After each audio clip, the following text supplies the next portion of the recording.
So let's talk about section 3.2, which is the measure of dispersants. With this one, we're going to learn the range, variance, and standard deviation. Our first one is we're going to do range.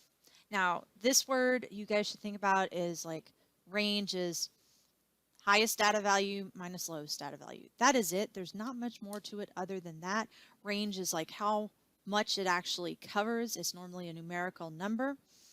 So in our case here, I've got the following data, and we've collected from samples of call links in minutes observed for 2 different mobile phone users. And we're going to calculate the range of each data set. So my first one, our first data set has 2, 25, 31, 44, 29, 14, 22, 11, and 40. So there's a good difference between all of these different numbers. In B, I have 2, 2, 44, 2, 2, 2, 2. I think there's one more 2, sorry. And as you're looking at all of those, there's not much change in it, but you've got like all of these with the 2 and then 144. So there is actually a high and a low data value here. And the same thing with my first one here, I do have a high and a low data value. So what I want to do is you literally are just going to take that maximum data value and what the minimum data value is. So in my first case there, it was 44, and the minimum was 2. And so 44 minus 2, which is going to give me 42 minutes. So the range in from the highest to the lowest is 42 minutes between the difference of those calls. For the second one, our group B, the maximum data set also had 44 minutes as the maximum, and the minimum value was 2. So to calculate the range, it's still the exact same way, 44 minus 2, and we get 42 minutes. Okay.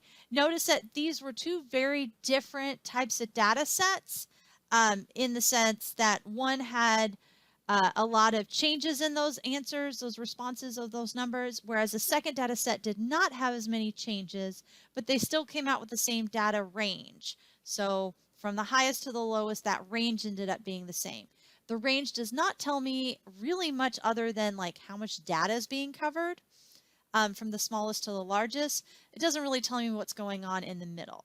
And that's where we want to go into what a standard deviation is.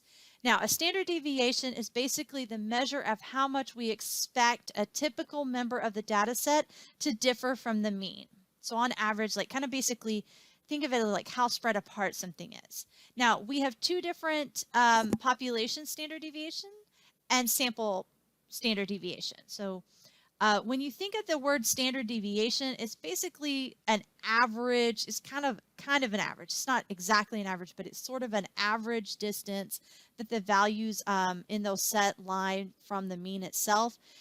It's not an actual average itself, but it's pretty close, and it's a good conceptual way to really think about what standard deviation is. Basically about how far most things are from that original mean. But when you're looking at these, you see this really scary formula probably on your screen right now. So let me say this right now. Pause. It's not that scary. Realistically, if you have a teacher that is a believer in the calculator, which I am, okay, do you need to memorize this formula? Heck no. Don't memorize it. So for me, for my students, don't memorize this formula. Now, if you have a teacher that's going to ask you to do everything by hand, then you're going to want to memorize these formulas, okay? But what you really want to concentrate on, especially for my class, is that this symbol right here, okay? That symbol is really important. This symbol is the one that represents my population standard deviation. And this symbol, just so you guys know, is a lowercase sigma. Again, it's still a Greek letter. Uppercase sigma will always mean to sum up. That's what this big kind of weird looking E is up here. That's an uppercase sigma. This is a lowercase sigma, and that means population standard deviation. Okay. Again, sample standard deviation, scary formula, looks very similar. It is slightly different, but again, I'm wanting to pay most attention to what actually letter is representing it. I'm going to show you how to do this by hand, and I mean like I'm going to show it super quick. So for the next couple of minutes, you're going to hear me talk really, really fast, but In case you guys need it, it will be there, but for the most part, guys, majority of my students, you guys are going to be using that calculator. So this is why you want to have a statistical calculator. There's a lot of stuff that it does that will completely make your life so much better, and you won't have to memorize these like really scary formulas. So let's start off with this example here. We're going to calculate that sample standard deviation for the following data collected regarding those numbers and the hours that the students studied for a physical exam. So the first thing I need to do in that formula is, in order to use this formula, I would need the actual sample mean, because remember X bar was that sample mean itself. So I'd have to go find that first. So remember how to find the sample mean is I need to add up all the data values and divide by how many they are. And when you calculate that out, you should get 7. And there was 5 data values. So again, we needed to know that. So you've calculated out the sample mean. You know there's 5 data values. The next bit is it's going to help kind of organize and kind of, when you're doing this by hand, make a chart. So start by putting all your data values in that first part, and then you're going to take every data value and subtract out the sample mean. Okay, I am in samples, so I'm going to take the data value, subtract out the sample mean. Once I've done that to that one data value, then I'm going to take it and square it. And I have to do this for every single data value. This is why I said it takes a lot of work if you're doing it by hand. And this is a nice small data group. Once you've done this, again, you have to do this every single one. Okay, once you've got all of that done for all of them, now what you can do is you can basically add up all of these going this way. Okay, so adding it straight down. Okay, and you're going to find that that last column, when you add them all together, is going to give you 10. Now, we're not done. So this is why I said, like, this is a lot of work if you're doing it by hand. Now, once you've got that x minus x bar, and then take that, square it, and then add all those up, because that's what that says. Now I'm going to take that number, plug it into my formula for the sample standard deviation, which is going to be 10 divided by n minus 1, which n we said was 5. And I'm going to take that and take the square root of that entire answer. So we get the square root of 2.5, which is approximately 1.6. Now, there is another method to do this. So like I said, I did talk kind of fast to go through that, because for the most part, will most of my students be able to do this by hand? Am I requiring you to do it by hand? Heck no. Use that calculator, okay? So if you have your calculator, you want to make sure to have it out and handy. If you do not, go pause your video and come back. And what we're going to do is pretty much stat, edit, put the stuff in list 1, press stat again, over to calculate, and then you're going to go to 1var stat. So like I said, this should look oddly familiar because we've just done this for finding our median and our x bar. So that 1var stat, when I said it was going to be like your new best friend in dealing with, that's going to be kind of a go-to for you, it really is. Now, do remember, for those of y'all that are looking at this, you are only putting this in one data list, and because of that, you can hit enter twice, but do pay attention to where you've listed your data. So if it's not in list 1, that's going to mess things up.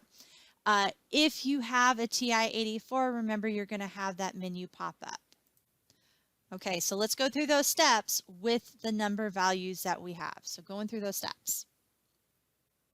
Stat, edit.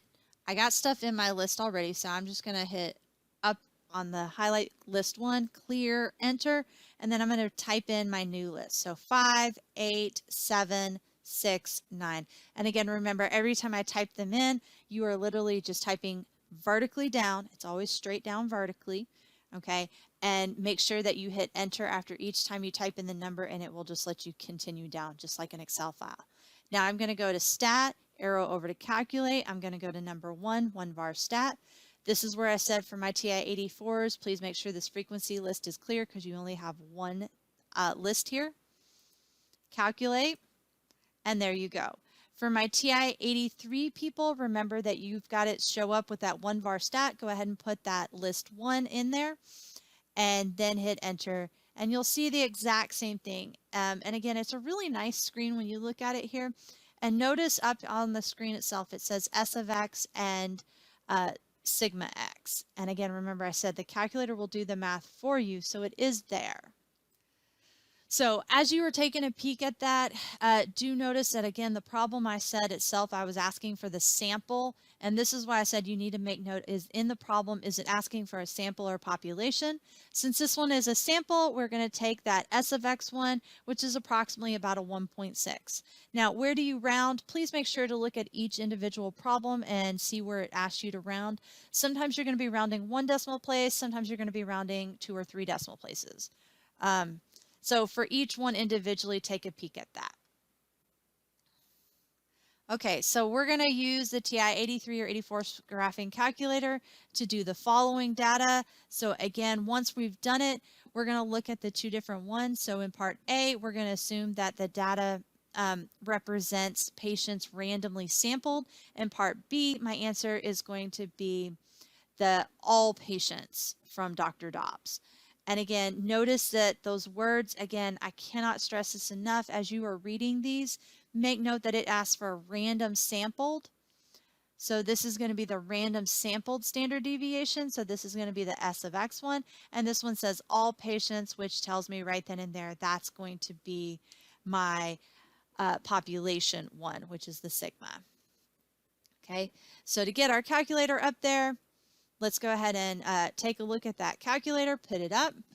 I'm going to go to Stat. I'm going to hit Edit. I've got stuff already in here, so I'm going to go ahead and clear that out. And then I'm going to enter in my new data. Okay. Now, guys, do remember that as I am entering this data, you might make a mistake, and it happens.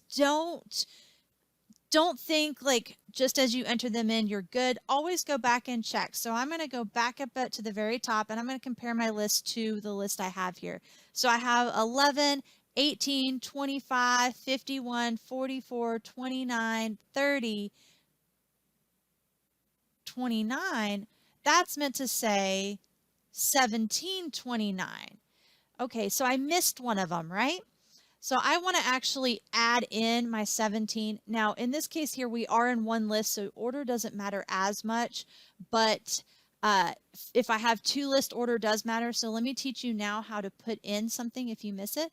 So if I hit second delete, and I'm saying second delete because right above it says INS, notice that a 0 has appeared in my calculator and it's shifted everything down.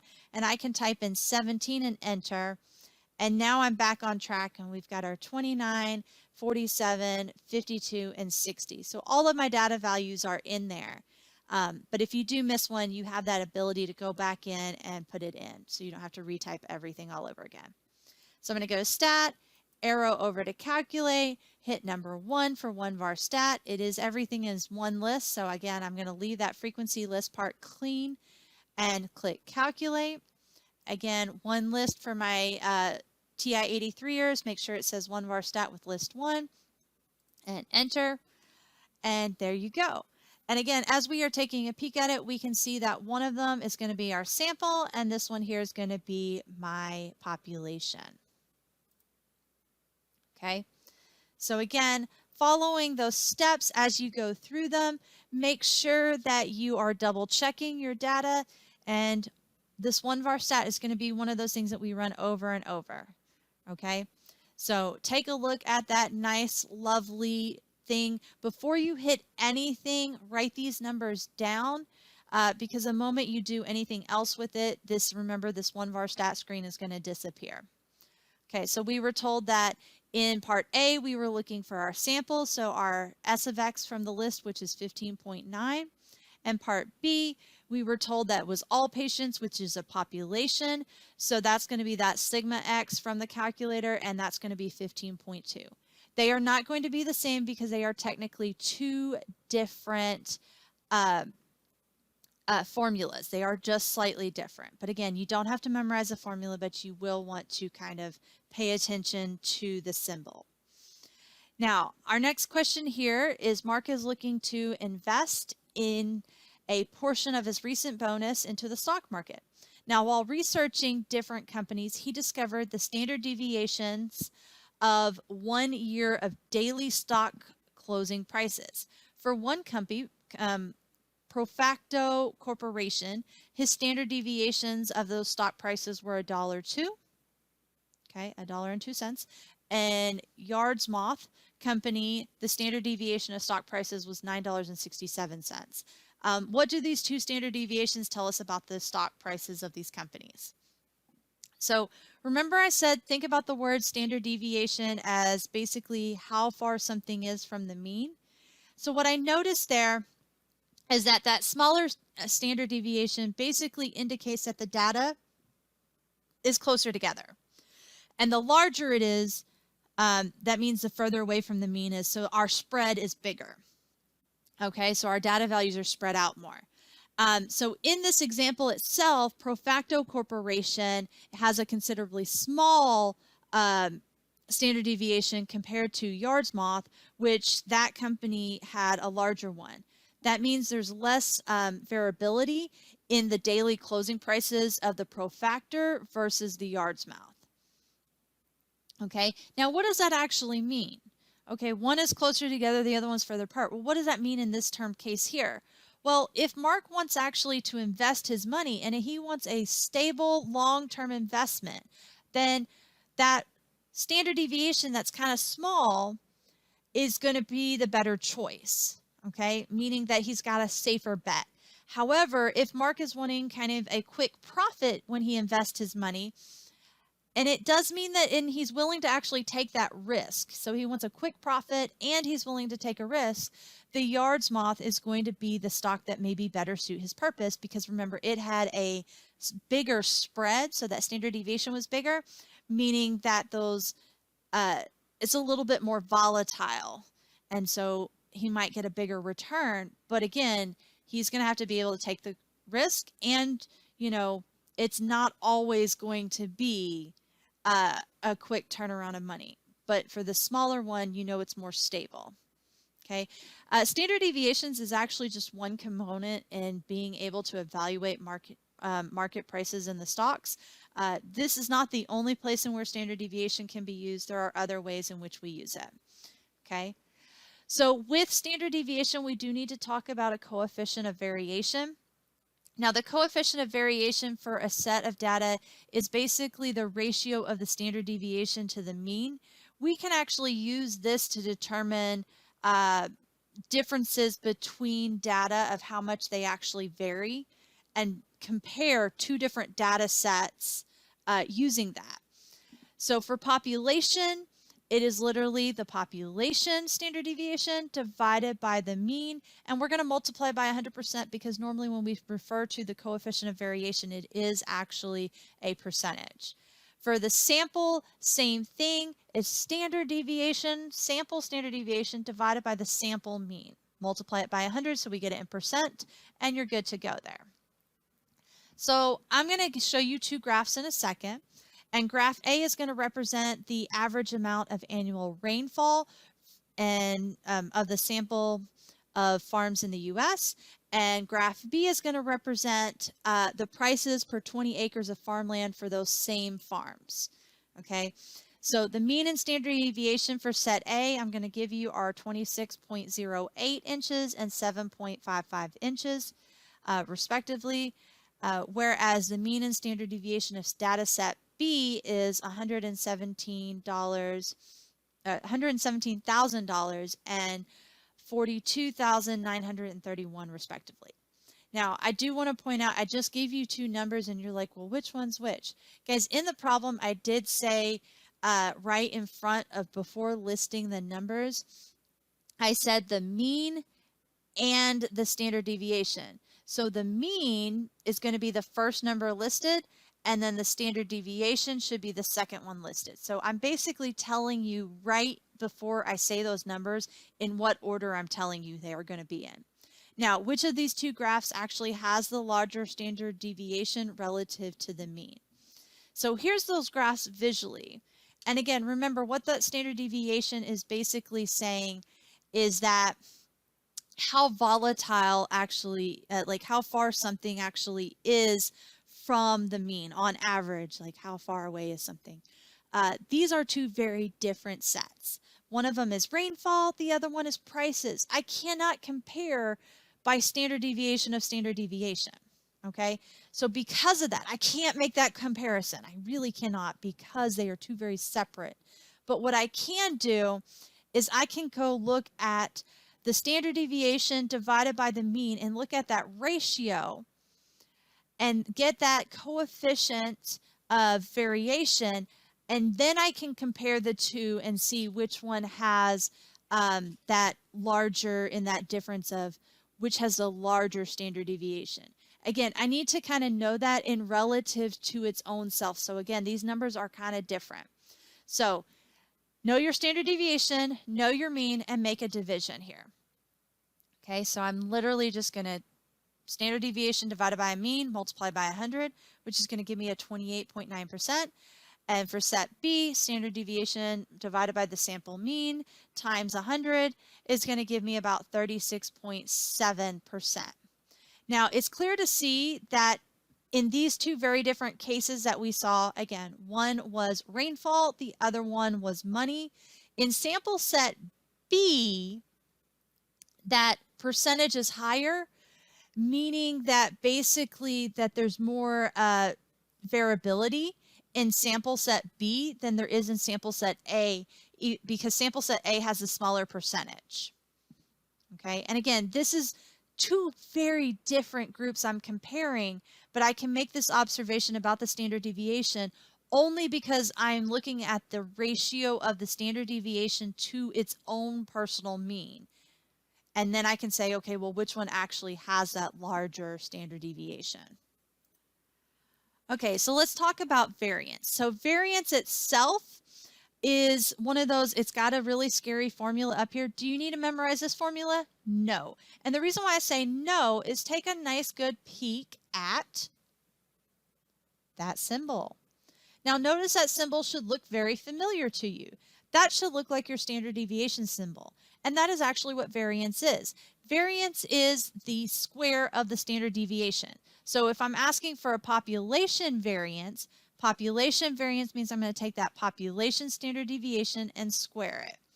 If I'm asking you for a sample variance, again, you're going to take the sample standard deviation and square it. Again, notice we just went over coefficient of variance, which is different from a variance itself. Okay? So we're going to calculate the data shown below, and we're going to look at 3, 2, 5, 6, and 4. We're going to assume the data represents the actual weight changes for a sample. And then we're going to do the same thing and do it with a calculator, but we're going to assume that it represents every data value. So again, keyword there, every. Every normally means I'm referring to a population. Okay, I am going to walk you through this really quickly to show you how to do it by hand. So to assume, basically, if the data represents a sample, the formula is that sample, that standard deviation, but instead of it being square root, you have squared both sides, so it's squared. Okay, to do this by hand, remember how we did the standard deviation by hand. You're going to want to make yourself a chart, list out your data values, go find that mean, take that mean away from every single data value, and then take that and square it for every single data value. From there, then you can sum up that last column. And then from that point there, you are literally just going to take that sum and divide it by n-1, which in our case is 2.5. Now, please understand, we did this just a bit ago when we did our sample standard deviation for the first time. And to do this by hand, this is it's a lot of work, okay? But there is a way to do this with the calculator, and we're going to show you with the calculator, okay? So again, first things first, stat, edit, put the stuff in the list. Once you have everything in the list, remember stat, arrow over to calculate. You're going to choose one var stat. It is one list, so again, you're going to have everything in there. Again, stat, edit. I've got stuff in there, so I'm going to clear enter, and then I'm going to type in my items. Once you've got them typed in, stat, arrow over to calculate, number 1, and then again, we only have one list in there, so make sure that frequency list is empty, and calculate. For my TI-83ers, do make sure that you have that 1 var stack, and then just put list 1. Get in the habit of putting in the list, okay? I know it's not necessarily needed if you've only got one list for my TI-83 students, but when you start putting in 2 lists, you have to remember to put the 2 lists, so it's kind of easier if you just train your brain to put the list every time.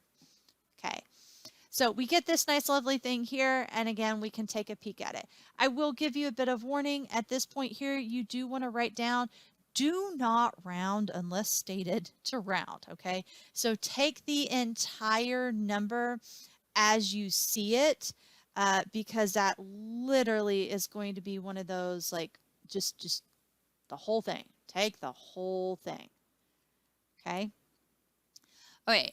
Now, for those of y'all that are going to be doing this and maybe you don't want to take the whole thing and write it down, I do have a trick or two that most places do not tell you about. And I know it is an option for TI-84s, and I'm pretty positive it's an option for TI-83s as well. And I'll show you what I mean by that. So remember, what you're doing is you're actually looking for calculating the variance. Now, in this case here, we were looking at calculating the variance for the population, which means I need to make note. I'm going to pull my calculator to this side here. Too big. Sorry, there we go. So one you're going to see is that you kind of need to write down every single decimal for the population one. And notice I wrote every single thing down. And then I'm going to take that and square it. Again, take as many decimal things as you need. For those of you guys that have like a little bit harder time of remembering, like to take all the decimals, and you're kind of savvy about remembering where things are in your calculator. So if you're willing to actually learn the calculator, there is a trick here.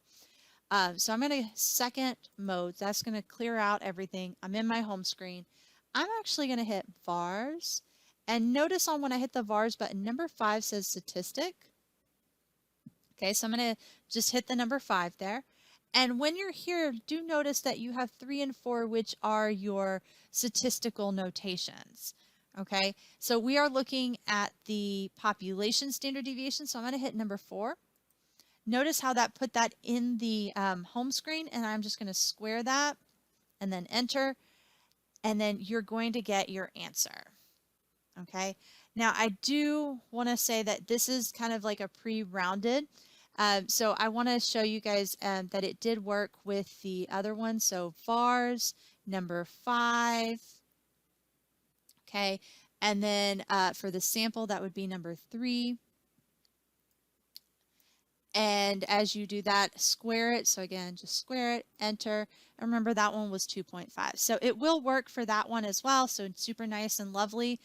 This is a trick that is not as well known. So just so you know, like most books don't even discuss that this is an option, but it is there. Okay. So let's talk about the last thing here, which is our empirical rule. Our empirical rule is actually really kind of helpful for understanding a couple of things. One of the things that we kind of notice is we have this bell-shaped distribution. Now, a bell-shaped distribution is a very commonly known distribution, and the empirical rule basically states that if I have 68% of my data should fall within 1 standard deviation of the mean. And then the second part of the rule is that 95% of my data will lie within 2 standard deviations of the mean. And the third part of that rule is that 99.7% of my data lies within 3 standard deviations of the mean. So what do I mean by that, so you can see it in kind of a more visual, is that when I take a peek at a bell curve, so again, a bell curve is just kind of, it's a little bit of a bell. Again, some of you students that have taken standardized testing, you may have seen this before. I remember seeing it when I did my Iowa State testing like many, many years ago. So this is kind of where it falls. And the thing that you kind of want to make note of is basically that if I'm within 1 standard deviation of the mean, so I'm going to let mean be the middle here. because this is perfectly symmetrical, so the mean's going to fall in the middle this time. There's nothing that's skewing my data left or right here. So my mean, median, and mode are all in the same location, smack dab in the middle, which is that 70 or 0. Okay, and since it's right there in the middle, if I'm within 1 standard deviation above and below, basically from here to here, we have 68% of my data. So 68% of students fall within the middle of the group, which will be 1 standard deviation above or below that average, whatever the class average might be. If I am looking at 2 standard deviations above and below whatever that average is, you'll have 95%. And again, with the same thing, if I'm with 3 standard deviations above or below, then you're within 99.7% of the data. Pretty much almost everybody that falls in a normal curve distribution is going to be in that 99.7% of your data, which is that 3 above and below. Anything that kind of falls out of this 99.7%, those are normally items that could be outliers actually in a random sample. Okay, because most of the sample, if you're randomly choosing, everything's going to fall within this like area. Okay, so let's kind of use this to our advantage, and what do I mean by it and how do I work it out? So the distribution of weights of a newborn baby is a bell shape with a mean of 3,000 grams and the standard deviation is 500 grams. Make note of that, okay? Those are the things we need to make note of. What percentage of newborn babies weigh between 2,000 and 4,000 grams? Okay, and then we're going to figure out what percentage of newborn babies weigh less than 3,500 grams. And then we're going to calculate the range, so range meaning high and low there, of those birth rates that would be that middle 68% of the newborn baby weights. So the first thing you want to remember is that we are talking about it's that bell-shaped curve, so we're going to use this empirical rule. If you have a bell-shaped curve, the empirical rule can be applied. If it is not a bell-shaped curve, you cannot apply the empirical rule. Okay. We also know that 2,000 and 4,000, we need to figure out how many standard deviations above and below those actually are from the mean itself. Okay. So we're going to start by basically subtracting. By subtracting, we can kind of find out how far these are from the mean itself. And if you divide by that standard deviation, you can find out where it lays. So we're going to take 2,000 minus 3,000. 3,000 was that mean. Okay. And I always want to do the value minus the mean. There's a reason for this. We'll get to it later. But we always want to take the value minus the mean. And that's going to give me a negative 1,000. And I'm going to take that and divide it by the standard deviation, which is going to be negative 2. Now, what that negative 2 tells me is how many standard deviations away I am. And the negative tells me I am below the mean. So I'm going to do the same thing with 4,000. So 4,000 minus 3,000. So again, the data value minus the mean. And then take that and divide it by 500, which is my standard deviation, which is 2. So basically what I have just said is that if I were to look at a bell-shaped curve, and again, I'm not really perfect at drawing these, so kind of bear with it for a second here, is that if this is my mean in the middle, and I'm 1, 2 below, and 1, 2 above, okay? So I'm 2 below and 2 above here, and mean's in the middle, right? Remember the rule. By the empirical rule, we can make note of that. And that's basically what I was doing, is that this is that 3,000. And if I were to subtract 500, that's going to give me 2,500. If I subtract another 500, I am now at 2,000. And if I go the other direction from the mean, so if I add 500, that's going to be 3,500. And if I add another one, it's going to be 4,000. Those are those numbers that I'm actually kind of making reference to when I talk about, am I within 1 standard deviation, or if I'm 2 standard deviations, or if I'm 3. And knowing how far I am away from the mean can tell me an awful lot. Okay. And now that we know that we are basically within 2 standard deviations above and below, that empirical rule basically state that 95% of my data fell within 2 standard deviations above and below the mean. So therefore, between 2,000 and 4,000 grams, 95% of the babies will weigh between those 2,000 and 4,000 grams. Okay, so for the second one here, what we wanted to do is we want to find out how many standard deviations 3,500 is away from the mean before we perform any other type of calculations. So again, I'm going to start with the data value that I'm looking for, minus the mean, and then take that and divide it by the standard deviation, which gives us 1. Okay, now from here, again, I'm going to kind of draw a pretty graph so you guys can kind of see. Again, it's not perfect, so don't be like amazed because it's just going to be basic. And again, I'm not really great at drawing bell curves, but I can kind of get the idea down here. So here's my mean, and basically I just told you I was 1 above, right? Now, one of the things I do know that when we are looking at this, 1 above, we're talking about here. But the problem basically asked me was how many data values were behind that 3,500. So like basically, you know, where this actually falls. So I'm looking at all of this area that's behind this 1. Okay, I am looking at all of this here. Like how much is going on here. And since I'm looking at how much is going on there, what I want to remember is that I have kind of a way to figure this out. Now, you cannot use the empirical rule straight out, but what I can do is I can kind of look at it in sense of I can break the empirical rule apart to what I need. And what I mean by that is at 0, remember we just learned about that's that measure of center. So my mean, median, and mode, when this is perfectly symmetrical, is in the middle, right? So it's perfectly symmetrical. The mean is in the middle. And if it's in the middle, that means 50% is on one side, 50% is on the other. So this is basically 50% of all my data. What I need to know is how much data is actually right here. And what I did learn a bit ago is I learned that if I was 1 above and 1 below, then we actually had 68% of my data. But that was if I was 1 above and 1 below. But again, this is perfectly symmetrical. So since this is perfectly symmetrical, we can literally take half of 68. And half of 68 is going to give me 34.